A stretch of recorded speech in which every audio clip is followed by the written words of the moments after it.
বন্ধুরা, স্বাগতম আমাদের চ্যানেলে। আমি আপনাদের সাথে তৌহিদুল ইসলাম। আমাদের চ্যানেলের পক্ষ থেকে এই আবেগঘন কাহিনী নিয়ে হাজির হয়েছি। আমাদের আজকের গল্পের শিরোনাম অসুস্থ স্বামীর নীরব ত্যাগ, যা স্ত্রীর ডিভোর্সের পর গ্রামকে কাঁদিয়ে দিল। এখন গল্পটি শুরু করা যাক। চলুন গল্পে ডুবে যাই। ডিভোর্সের পর ইন্সপেক্টর স্ত্রী গরিব স্বামীর মুখোমুখি হলেন। আসল সত্যিটা জানতে পেরে পুরো গ্রাম কেঁদে ফেলল। বন্ধুরা, মধ্যপ্রদেশের একটি ছোট গ্রাম কৃষ্ণপুরের সকাল সবসময়কার মতোই শান্ত ছিল। সূর্যের হালকা আলো ধানক্ষেতগুলোর ওপর পড়ছিল। দূর দূরান্ত পর্যন্ত ধানের শীষগুলো বাতাসে দুলছিল। গ্রামের কাঁচা রাস্তায় কিছু মানুষ নিজেদের কাজে বেরিয়ে পড়েছিল। কিন্তু সেই গ্রামেরই এক প্রান্তে মাটির একটা ছোট ঘর ছিল। সেখানে এক লোক চুপচাপ খাটের উপর বসে আকাশের দিকে তাকিয়েছিল। লোকটির নাম ছিল বিজয়। বিজয়ের মুখটা ক্লান্ত ছিল, কিন্তু চোখের ভেতর এক অদ্ভুত গভীরতা ছিল, যেন তার মনের ভেতর অনেক কথা চাপা পড়ে আছে। তার ঘরের বাইরে একটা পুরনো লাঙল দাঁড়িয়েছিল, আর ঘরের ভেতরে ছিল সামান্য কিছু জিনিস। একটা ভাঙা আলমারি, একটা খাট, আর দেয়ালে ঝোলানো ভগবানের একটা ছোট ছবি। বিজয়ের জীবনে এখন আর কোনো শোরগোল ছিল না। বিজয়ের সংগ্রাম। বিজয় আগে এমন ছিল না। সে খুব পরিশ্রমী মানুষ ছিল। তার বাবা একজন দিনমজুর ছিলেন, কিন্তু তিনি মারা যাওয়ার পর ঘরের সমস্ত দায়িত্ব বিজয়ের কাঁধে এসে পড়েছিল। খুব অল্প বয়সেই সে খেতে কাজ করা শুরু করে দিয়েছিল। সে দিন-রাত পরিশ্রম করত, কিন্তু যখন সোনালীর সাথে তার বিয়ে হল, তখন তার জীবনে প্রথমবার সুখ এল। সোনালী খুব তেজস্বী আর বুদ্ধিমান মেয়ে ছিল। তার পড়াশোনার খুব শখ ছিল, কিন্তু তার বাবা গরিব ছিলেন, তাই তার পড়াশোনা মাঝপথেই থেমে গিয়েছিল। বিয়ের পর একদিন সোনালী ইতস্তত করে বিজয়কে বলেছিল, বিজয়, তুমি যদি কিছু মনে না করো, তবে আমি পড়াশোনা আবার শুরু করতে চাই। বিজয় এক মুহূর্ত সময় না নিয়ে উত্তর দিয়েছিল, তুমি নিশ্চয়ই পড়বে সোনালী, আমি তোমাকে পুরোপুরি সঙ্গ দেব। সেদিন সোনালীর চোখে খুশির জল এসে গিয়েছিল।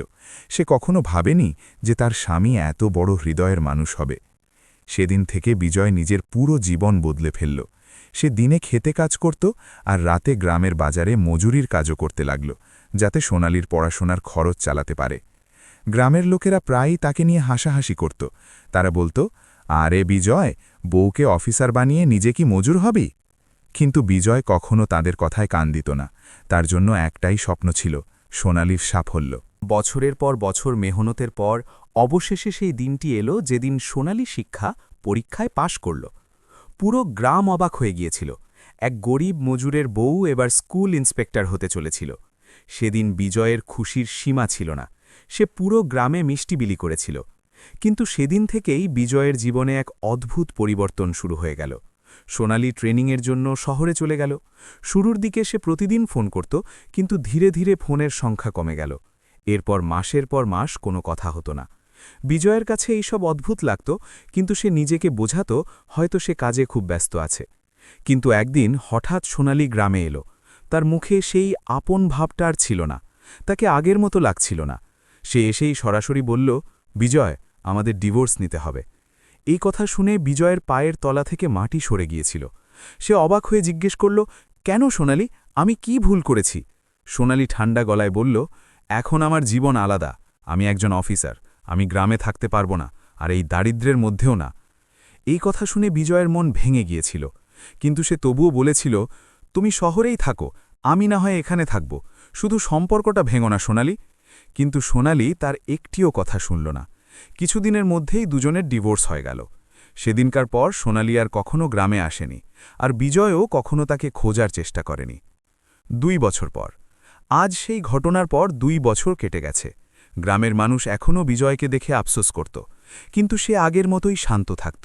তার জীবন শুধু খেয়ে তার ঘরের মধ্যেই সীমাবদ্ধ ছিল। কিন্তু সেদিন হঠাৎ গ্রামে একটা সরকারি জিপ এসে থামল। পুরো গ্রামে হইচই পড়ে গেল। গ্রামের বাচ্চারা জিপের পেছনে ছুটতে লাগল। সবাই ভাবতে লাগল, অফিসার এখানে কেন এলো?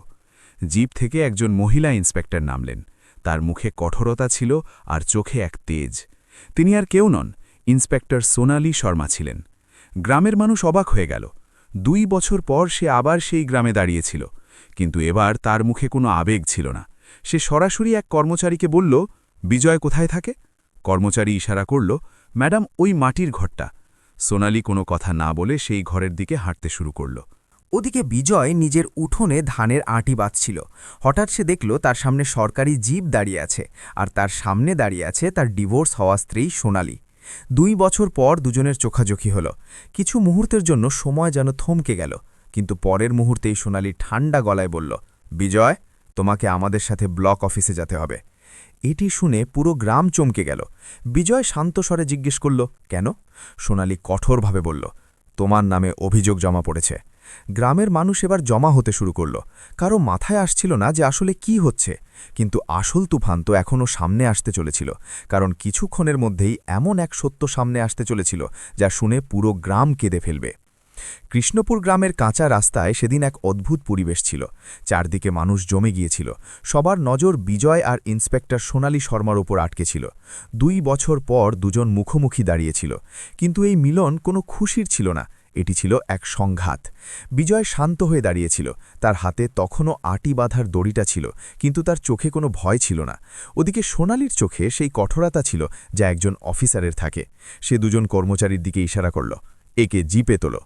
গ্রামের লোক তখনই ফিসফাস করতে লাগল, আরে বিজয়কে কেন ধরছে?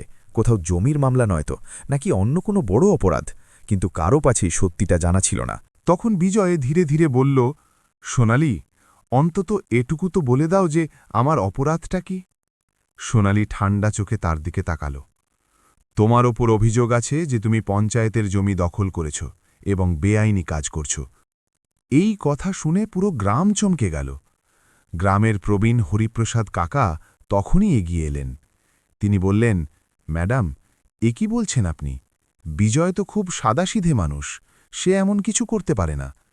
সোনালি কঠোরভাবে উত্তর দিল, আইন সবার জন্য সমান, চাই কেউ যতই সাদাসিধে হোক না কেন। তার গলা এতটাই ঠান্ডা ছিল যে ভিড় চুপ হয়ে গেল। কিন্তু সবার মনে একটা প্রশ্ন ছিল, বিজয় কি সত্যিই এমনটা করেছে? কর্মচারীরা বিজয়কে ধরে জিপের দিকে নিয়ে যেতে শুরু করল, কিন্তু বিজয় কোনো বাধা দিল না। সে শুধু শান্ত হয়ে দাঁড়িয়ে রইল। তার নজর একবারের জন্য সোনালির ওপর পড়ল। সেই চাহনিতে না ছিল রাগ, না অভিযোগ, ছিল শুধু এক অদ্ভুত যন্ত্রণা। কিন্তু সোনালি নিজের চোখ সরিয়ে নিল, যেন সে সেই কষ্টটা দেখতেই চাইছিল না। তখনই ভিড়ের মধ্যে থেকে এক মহিলা জোর গলায় বলে উঠলেন, দেখলে, অফিসার হতেই স্বামীকে অফিসে পাঠাচ্ছে। কিছু লোক হাসতে লাগল। আরে ভাই, শহরের হাওয়া লেগেছে ম্যাডামকে, এখন গরিব স্বামীর সম্মান আর কথায় থাকে। এই সব কথা শুনেও বিজয় চুপ রইল, কিন্তু সোনালির মুখে হালকা অস্বস্তি দেখা গেল। সে রাগের মাথায় বলল, যদি কেউ আইনের কাজে বাধা দেয় তবে তাকেও অফিসে নিয়ে যাওয়া হবে। ভিড় তৎক্ষণাৎ শান্ত হয়ে গেল, কিন্তু পরিবেশ আরও ভারী হয়ে উঠল। বিজয়কে জিপে বসিয়ে দেওয়া হলো। যখন জিপ চলতে শুরু করল, তখন বিজয়ের নজর গ্রামের ওপর পড়ল। এই সেই গ্রাম যেখানে সে তার পুরো জীবন কাটিয়েছিল। এটাই সেই জায়গা যেখানে সে সোনালির স্বপ্ন পূরণ করার জন্য দিন-রাত মেহনত করেছিল। তার মনে পড়ল কিভাবে সে রাত করে ক্ষেত থেকে ক্লান্ত হয়ে ফিরত আর সোনালিকে পড়তে দেখত। সোনালি প্রায়ই বলত, বিজয়, আমি যদি কোনোদিন অফিসার হই তবে সবার আগে তোমার জন্য একটা বড় ঘর বানাব। আর বিজয় হেসে বলত, আমার ঘর লাগবে না সোনালি, শুধু তুমি সবসময় খুশি থেকো। আজ সেই সোনালি তার সামনে বসেছিল, কিন্তু দুজনের মধ্যে এখন এক গভীর দূরত্ব। জিপে বসে থাকতে থাকতেই বিজয় ধীরে ধীরে জিজ্ঞেস করল, সোনালি, সত্যি বলো, তুমি কি সত্যিই বিশ্বাস করো যে আমি কোনো ভুল কাজ করেছি? সোনালি কিছু মুহূর্তের জন্য চুপ রইল, তারপর শক্ত গলায় বলল, আমার কাছে যে রিপোর্ট এসেছে আমি তার উপর ভিত্তি করেই কাজ করছি। বিজয় হালকা করে হাসল। ঠিক আছে। তার এই উত্তর সোনালিকে কিছুক্ষণের জন্য অস্বস্তিতে ফেলে দিল, যেন সে কিছু বলতে চাইছিল, কিন্তু বলতে পারল না। ওদিকে গ্রামে তখনও মানুষ এই ঘটনা নিয়ে আলোচনা করছিল। হরিপ্রসাদ কাকা চিন্তিত হয়ে বললেন, কিছু একটা গণ্ডগোল আছে, বিজয় তেমন লোক নয়। তখনই এক যুবক বলল, কাকা, শুনেছি শহরে অনেক বড় বড় ব্যাপার স্যাপার হয়, কোথাও বিজয়ও কোনো চক্করে ফেসে যায়নি তো? হরিপ্রসাদ কাকা মাথা নাড়লেন, না বাবা, আমি ওকে ছোটবেলা থেকে চিনি, ও এমন কাজ করতে পারে না। তখনই এক বৃদ্ধা ধীরে ধীরে বললেন, আমার তো মনে হয় এটা সব ভাগ্যের খেলা। যে মেয়েকে বিজয় পড়ালো সেই আজ তাকে অফিসে ডেকে নিয়ে যাচ্ছে। এই কথা শুনে সবার মন ভারী হয়ে গেল, কিন্তু কেউ জানত না যে কাহিনীতে এখনও এক বড় মোড় আসা বাকি আছে। কিছুক্ষণের মধ্যেই জিপ ব্লক অফিসে পৌঁছে গেল। বিজয়কে ভেতরে নিয়ে যাওয়া হলো। সোনালি নিজের চেয়ারে বসে পড়ল। তার মুখ শক্ত ছিল, কিন্তু ভেতরে কোথাও এক হালকা উত্তেজনা বা উদ্বেগ ছিল। সে ফাইল খুলতে খুলতে বলল, বিজয়, তোমার বিরুদ্ধে অভিযোগ এসেছে যে তুমি পঞ্চায়েতের জমিতে ঘর বানিয়ে দখল করেছ আর সেখানে কিছু অবৈধ কাজ চলছে। বিজয় শান্ত স্বরে বলল, ওই জমি পঞ্চায়েতের নয়। সোনালি তখনই জিজ্ঞেস করল, তবে কার? বিজয় উত্তর দিল, গ্রামের গরিব ছাত্রছাত্রীদের। এই কথা শুনে সোনালি চমকে গেল। তার মানে? বিজয় ধীরে ধীরে বলল, আমি সেখানে একটা ছোট পাঠশালা বানাচ্ছি, যাতে যাদের পড়ার সুযোগ নেই সেই বাচ্চারা পড়াশোনা করতে পারে। সোনালি কিছু মুহূর্তের জন্য চুপ হয়ে গেল। সেই সত্যিটা হজম করার চেষ্টা করছিল। তার মানে? কিন্তু সে দ্রুত নিজেকে সামলে নিল। কিন্তু অভিযোগে লেখা আছে যে ওখানে বেআইনি কাজ হচ্ছে। বিজয় দীর্ঘশ্বাস ফেলল। হয়তো কারো এটা ভালো লাগেনি যে গরিব বাচ্চাদের জন্য কেউ কিছু করছে। সোনালির চোখে হালকা অস্থিরতা দেখা গেল, কিন্তু সে এখনও কঠোর হয়ে রইল। আমাদের ওই জায়গাটা তদন্ত করে দেখতে হবে। বিজয় মাথা নাড়ল। ঠিক আছে। সন্ধ্যা হতে চলেছিল। সোনালি সিদ্ধান্ত নিল যে সে নিজেই ওই জায়গাটা গিয়ে দেখবে।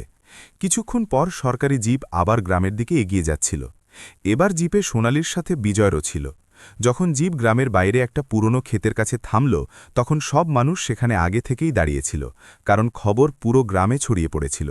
সোনালি জিপ থেকে নামল। সে সামনে দেখল, সেখানে একটা ছোট অসম্পূর্ণ ঘর তৈরি করা হয়েছিল। আশেপাশে কিছু ছোট ছোট বাচ্চা পড়ছিল। তাদের পোশাক পুরনো ছিল, কিন্তু মুখে মাসুম হাসি ছিল। যেমনই তারা বিজয়কে দেখল, তারা দৌড়ে তার কাছে চলে এলো। বিজয় দাদা এসে গেছেন। একটি ছোট মেয়ে তার হাত ধরে ফেলল। দাদা, আপনি বলেছিলেন আজ বই আনবেন। এই দৃশ্য দেখে সোনালি কিছু মুহূর্তের জন্য চুপ হয়ে গেল। সে বুঝতে পারছিল না যে এসব কি হচ্ছে। তখনই হরিপ্রসাদ কাকা এগিয়ে এলেন। তিনি নিচু স্বরে বললেন, ম্যাডাম, এটাই সেই জায়গা যেখানে বিজয় গত 2 বছর ধরে গরিব বাচ্চাদের পড়ার জায়গা আর বই দিচ্ছে। এটি শুনে সোনালির মুখের রং বদলে গেল, কিন্তু আসল সত্যি এখনও সামনে আসা বাকি ছিল, কারণ কিছুক্ষণের মধ্যেই এমন এক রহস্য ফাঁস হবে যা সোনালির পুরো দুনিয়া নাড়িয়ে দেবে, আর সেই সত্য শুনে পুরো গ্রাম কেঁদে ফেলবে। কৃষ্ণপুর গ্রামের বাইরে সে অসম্পূর্ণ ঘরটা দাঁড়িয়েছিল। চারদিকে মাটির দেওয়াল, টিনের ছাদ আর উঠোনে পড়তে থাকা কিছু ছোট ছোট বাচ্চা। সরকারি জিপের কাছে পুরো গ্রাম দাঁড়িয়েছিল। সবার নজর ইন্সপেক্টর সোনালি শর্মার উপর ছিল, আর সামনে দাঁড়িয়েছিল বিজয়। সোনালি গভীর মনোযোগ দিয়ে সেই জায়গাটা দেখছিল। সে বুঝতে পারছিল না যে এটা কি সেই মানুষটি যাকে সে 2 বছর আগে ছেড়ে চলে গিয়েছিল, যাকে সে দুর্বল, গরিব আর অসহায় ভেবে নিয়েছিল। কিন্তু আজ তার সামনে যে দৃশ্য ছিল তা তার সমস্ত চিন্তাভাবনাকে নাড়িয়ে দিচ্ছিল। একটি ছোট ছেলে দৌড়ে বিজয়ের পা জড়িয়ে ধরল। দাদা, আপনি এসে গেছেন। বিজয় ঝুঁকে তার মাথায় হাত বুলিয়ে দিল। হ্যাঁ ছোটু, আমি এসে গেছি। তখনই একটি ছোট মেয়ে খুব সহজভাবে জিজ্ঞেস করল, দাদা, এই অফিসাররা কি আপনাকে নিয়ে যাবে? বিজয় হালকা হাসির সাথে বলল, না, কেউ আমাকে কোথাও নিয়ে যাবে না। কিন্তু এসব দেখে সোনালির মন অস্থির হতে শুরু করেছিল। সে কঠোর গলায় জিজ্ঞেস করল, এই বাচ্চারা কারা? তখনই হরিপ্রসাদ কাকা এগিয়ে এলেন। তিনি নিচু স্বরে বললেন, ম্যাডাম, এরা সেই সব বাচ্চা যাদের বাবা মা দিনমজুর, অনেকে অনাথ। সোনালি চুপ হয়ে গেল। হরিপ্রসাদ কাকা আরও বললেন, কেউ সড়ক দুর্ঘটনায় বাবা হারিয়েছে, কারো মা অসুস্থতায় চলে গেছে। এদের পড়ার কোনো সুযোগ ছিল না। তিনি বিজয়ের দিকে ইশারা করলেন। তখন এদের সবাইকে নিজের কাছে আশ্রয় দিল। সোনালির চোখ এখন বাচ্চাদের দিকে ঘুরছিল।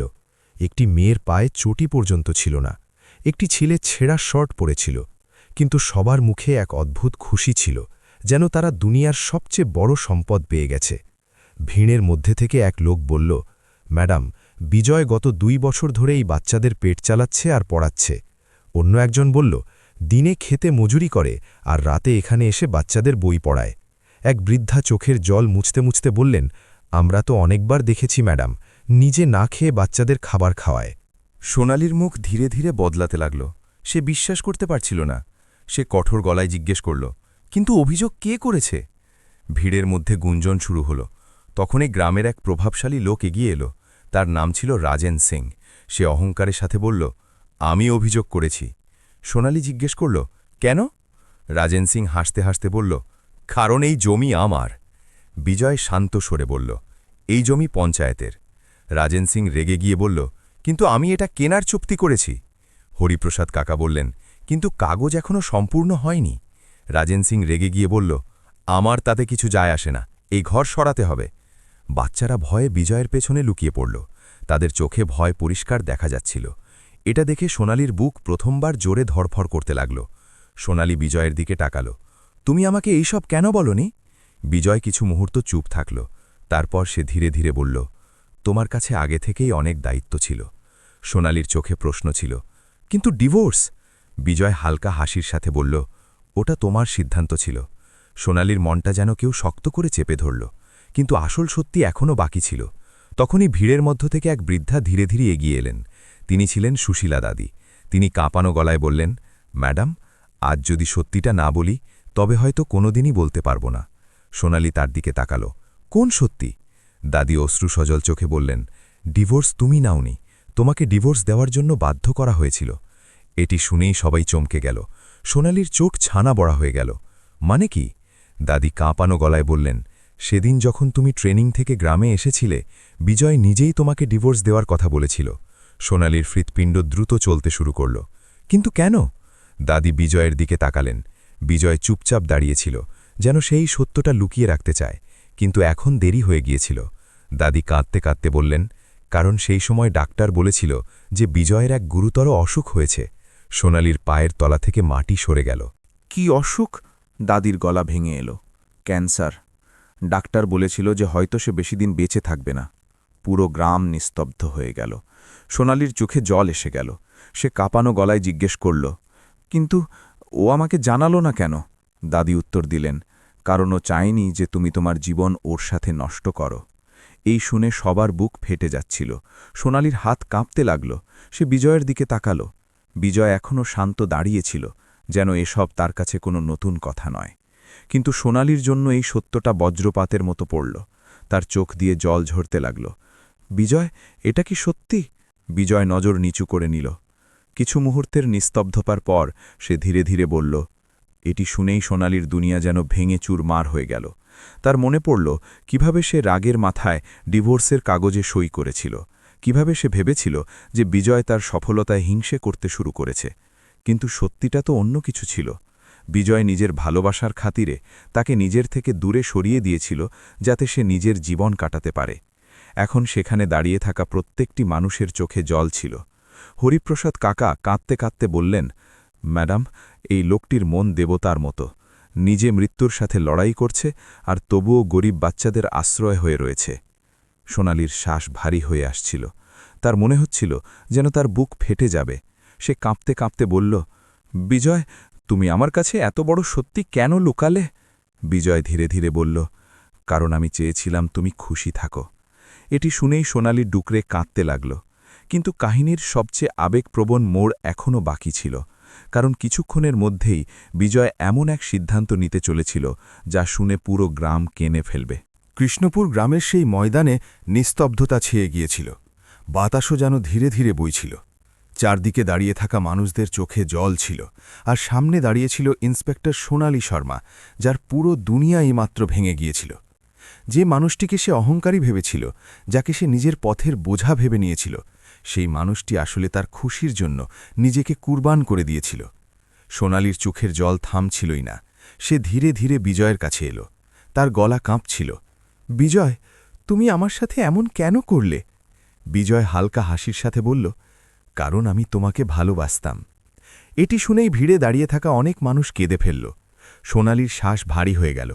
কিন্তু ভালোবাসার মানে দূরে যাওয়া নয়, ভালোবাসার মানে সাথ দেওয়া। বিজয় ধীরে ধীরে মাথা নিচু করে নিল। যদি আমি তোমাকে সত্যিটা বলে দিতাম, তবে তুমি আমাকে ছেড়ে কোনোদিন যেতে না। সোনালি তৎক্ষণাৎ বলল, হ্যাঁ, আমি কোনোদিন যেতাম না। বিজয় তার চোখের দিকে তাকিয়ে বলল, আর আমি চাইনি যে তোমার জীবন একজন অসুস্থ মানুষের সাথে বাধা পড়ে থাকুক। এটি শুনে সোনালির মনটা যেন ভেঙে গেল। সে কাঁদতে কাঁদতে বলল, তুমি আমাকে সিদ্ধান্ত নেওয়ার সুযোগই দিলে না।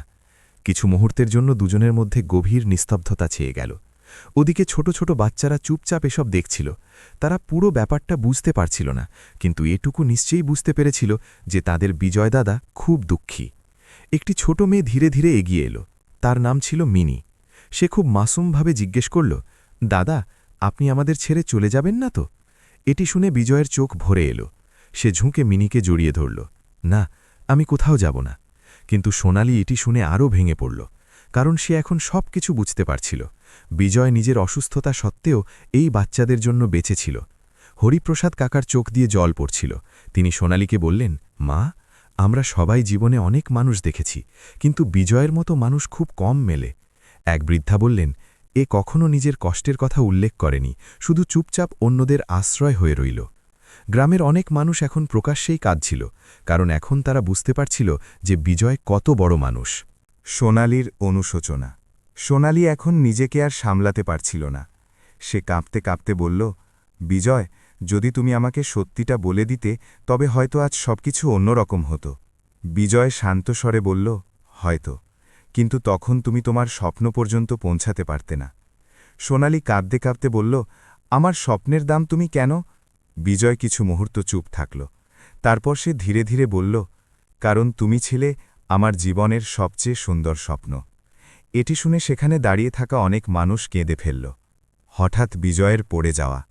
এর মধ্যেই হঠাৎ বিজয়ের মুখ ফ্যাকাশে হতে শুরু করল। তার শ্বাস দ্রুত হয়ে গেল। সোনালি ঘাবড়ে গেল। বিজয়, কি হয়েছে? বিজয় উত্তর দেবার চেষ্টা করল, কিন্তু হঠাৎ তার শরীর টলমল করে উঠল আর সে মাটিতে পড়ে গেল। পুরো গ্রাম ঘাবড়ে গেল। আরে ধরো, বিজয় পড়ে গেছে। সোনালি হাঁটুর উপর ভর দিয়ে তার পাশে বসে পড়ল। সে ঘাবড়ে গিয়ে বলল, কেউ জল আনো। হরিপ্রসাদ কাকা তৎক্ষণাৎ জল নিয়ে এলেন। কিন্তু বিজয়ের অবস্থা খারাপ হতে থাকছিল। সোনালির চোখ দিয়ে অনবরত জল ঝরছিল। বিজয়, চোখ খোলো। বিজয় ধীরে ধীরে চোখ খুলল। তার শ্বাস খুব ধীর হয়ে গিয়েছিল। সে দুর্বল গলায় বলল, সোনালি, কেঁদো না। সোনালি ব্রুকরে কাঁদতে লাগল। তুমি চুপ করো, এখনই আমরা তোমাকে হাসপাতালে নিয়ে যাব। বিজয় ধীরে ধীরে মাথা নাড়ল। এখন হয়তো দেরি হয়ে গেছে। এটি শুনে সোনালি চিৎকার করে উঠল, না! বিজয় ধীরে ধীরে বাচ্চাদের দিকে তাকাল। তারা সবাই ভয়ে দাঁড়িয়েছিল, তাদের চোখে জল ছিল। বিজয় কাঁপতে কাঁপতে বলল, সোনালি, আমাকে একটা কথা দাও। সোনালি তৎক্ষণাৎ বলল, যা বলবে তাই করব। বিজয় বাচ্চাদের দিকে ইশারা করল, এই বাচ্চাদের খেয়াল রেখো। এটি শুনে সোনালির কান্না আরও বেড়ে গেল। আমি কথা দিচ্ছি, আমি এই সবার মা হব। বিজয়ের চোখে হালকা উজ্জ্বলতা চলে এলো। সে ধীরে ধীরে বলল, এখন আমার আর কোনো চিন্তা নেই। পুরো গ্রাম কাঁদছিল। এই দৃশ্য এতটাই আবেগপ্রবণ ছিল যে কারো চোখ শুকনো ছিল না। সেই মুহূর্ত যা সবাইকে ভেঙে দিল। বিজয়ের শ্বাস এখন খুব ধীর হয়ে গিয়েছিল। সোনালিকার মাথা নিজের কোলে নিয়ে বসেছিল। সে অনবরত কাঁদছিল। বিজয়, আমাকে ক্ষমা করে দাও। বিজয় ধীরে ধীরে বলল, ক্ষমা চেও না, তুমি কোনো ভুল করনি। সে শেষবারের মতো সোনালির দিকে তাকালো, তারপর বাচ্চাদের দিকে, আর ধীরে ধীরে তার চোখ বন্ধ হয়ে গেল। সোনালির চিৎকার পুরো গ্রামে প্রতিধ্বনিত হল, বিজয়! সেদিন কৃষ্ণপুর গ্রামে হয়তো এমন কোনো মানুষ ছিল না যার চোখে জল ছিল না, কারণ তারা এমন এক মানুষকে হারিয়েছিল যে নিজের পুরো জীবন অন্যদের জন্য বিলিয়ে দিয়েছিল। কিন্তু কাহিনী এখনও শেষ হয়নি, কারণ বিজয়ে চলে যাওয়ার পর সোনালি এমন কাজ করতে চলেছিল যা দিয়ে তার জীবন চিরদিনের জন্য বদলে যাবে। কৃষ্ণপুর গ্রামের সেই সন্ধে হয়তো কেউ কোনোদিন ভুলতে পারবে না। আকাশে সূর্য ধীরে ধীরে অস্ত যাচ্ছিল, কিন্তু গ্রামের মানুষের মনের যে কষ্ট ছিল তা কম হওয়ার নাম নিচ্ছিল না। ময়দানে চারদিকে মানুষ দাঁড়িয়েছিল। মাঝখানে মাটিতে শান্ত হয়ে শুয়েছিল বিজয়। সেই বিজয় যে নিজের পুরো জীবন অন্যদের জন্য বিলিয়ে দিয়েছিল। আর তার পাশে হাঁটুর ওপর ভর দিয়ে বসেছিল ইন্সপেক্টর সোনালি শর্মা। তার চোখ লাল হয়ে গিয়েছিল, চোখের জল অনবরত ঝরছিল। সে বারবার বিজয়ের মুখ ধরে বলছিল, বিজয়, ওঠো, দেখো আমি এসে গেছি। কিন্তু এবার আর কোনো উত্তর ছিল না। বিজয় চিরদিনের জন্য শান্ত হয়ে গিয়েছিল। পুরো গ্রাম কাঁদছিল। ছোট ছোট বাচ্চারা বুঝতে পারছিল না যে কি হয়েছে, কিন্তু এটুকু নিশ্চয়ই বুঝতে পেরেছিল যে তাদের বিজয় দাদা আর নেই। ছোট মিনি কাঁদতে কাঁদতে বলল, দাদা, ওঠো না। তার মাসুম কণ্ঠস্বর শুনে সেখানে দাঁড়িয়ে থাকা অনেক মানুষ জোরে জোরে কাঁদতে লাগল। হরিপ্রসাদ কাকার চোখ দিয়ে জল থামাচ্ছিল না। তিনি ভারী গলায় বললেন, আজ গ্রাম এক দেবতাকে হারালো। পরের দিন পুরো গ্রামে শোক ছিল। গ্রামের প্রতিটি ঘরের দরজা বন্ধ ছিল, কারণ আজ বিজয়ের শেষ যাত্রা বের হতে চলেছিল। যখন তার মৃতদেহ তোলা হল, পুরো গ্রাম তার পেছনে চলতে শুরু করল। মনে হচ্ছিল যেন পুরো গ্রামই তার পরিবার। সবার মুখে যন্ত্রণা ছিল। হরিপ্রসাদ কাকা বারবার বলছিলেন, এমন মানুষ খুব কম জন্মায়। ছোট ছোট বাচ্চারা মৃতদেহের পেছনে কাঁদতে কাঁদতে যাচ্ছিল। সোনালি সাদা শাড়িতে দাঁড়িয়েছিল। তার চোখে একটাই প্রশ্ন ছিল, সে কি সত্যিই নিজের জীবনের সবচেয়ে বড় আশ্রয় হারিয়ে ফেলল? যখন চিতায় আগুন দেওয়া হল, তখন সোনালির দুনিয়া যেন পুরোপুরি ভেঙে গেল। তার চোখের জল থামছিলই না। সে ধীরে ধীরে মাটিতে বসে পড়ল। তার মনে শুধু একটাই কথা ঘুরছিল, যে মানুষটি আমাকে জীবন দিল, আমি তাকে বুঝতেই পারলাম না। বিজয়ের স্বপ্ন। কিছুদিন পর গ্রামে জীবন ধীরে ধীরে স্বাভাবিক হতে লাগল। কিন্তু সোনালির জীবন পুরোপুরি বদলে গিয়েছিল। সে প্রতিদিন সেই জায়গায় যেত যেখানে বিজয় বাচ্চাদের জন্য ছোট ঘর বানানো শুরু করেছিল। সেখানে বাচ্চারা এখনও থাকত, কিন্তু তাদের মুখে আগের মতো হাসি ছিল না, কারণ তাদের আশ্রয় চলে গিয়েছিল। একদিন সোনালি সেখানে পৌঁছল। বাচ্চারা তাকে দেখল। তারা ধীরে ধীরে তার কাছে এলো। মিনি খুব সহজভাবে জিজ্ঞেস করল, দিদি, বিজয় দাদা কবে আসবে? এটি শুনে সোনালির মন ভেঙে গেল। সে মিনিকে জড়িয়ে ধরল। তার চোখ দিয়ে জল ঝরতে লাগল। কিন্তু সেই মুহূর্তেই তার মনে এক সিদ্ধান্ত জন্ম নিয়েছিল। সে ধীরে ধীরে বলল, এখন থেকে আমি তোমাদের সাথে আছি। বাচ্চারা তাকে অবাক হয়ে দেখতে লাগল। সোনালি শক্ত গলায় বলল, আজ থেকে এই ঘর বন্ধ হবে না। এই ঘর এখন আরও বড় হবে। আর এখানে সেই প্রত্যেকটি বাচ্চা জায়গা পাবে এই পৃথিবীতে যাদের পড়ার সুযোগ নেই। নতুন পাঠশালা। কিছু মাস পরেই কৃষ্ণপুর গ্রামে এক নতুন পরিবর্তন দেখতে পাওয়া গেল। যেখানে আগে একটি ছোট ঘর ছিল, সেখানে এখন এক বড় সুন্দর বিদ্যালয় তৈরি হয়ে গিয়েছিল। গেটের ওপর একটি নাম লেখা ছিল, বিজয় পাঠশালা। গ্রামের মানুষ যখনই সেই নামটি দেখত, তাদের চোখ ভরে আসত, কারণ এই নামটি ছিল এমন এক মানুষের যে নিজের জন্য কিছু চায়নি। সোনালি নিজের সমস্ত আয় আর পরিশ্রম সেই পাঠশালা তৈরিতে লাগিয়ে দিল। সে প্রতিদিন বাচ্চাদের সাথে সময় কাটাত, তাদের পড়াত, তাদের সাথে খাবার খেত। ধীরে ধীরে বাচ্চাদের মুখে আবার হাসি ফিরতে শুরু করল। একদিন হরিপ্রসাদ কাকা সেখানে এলেন। তিনি হাসি মুখে বললেন, মা, বিজয় যেখানেই থাকুক, আজ খুব খুশি হবে। সোনালির চোখে জল এসে গেল। সে ধীরে ধীরে বলল, আমি ওকে বুঝতে অনেক দেরি করে ফেলেছি কাকা। হরিপ্রসাদ কাকা তার মাথায় হাত রাখলেন। কিন্তু এখন তুমি ওর স্বপ্ন পূরণ করছ, এটাই সবচেয়ে বড় সম্মান। গ্রামের বদলে যাওয়া চিন্তা। পুরো গ্রামে বিজয়ের কাহিনী ছড়িয়ে পড়েছিল।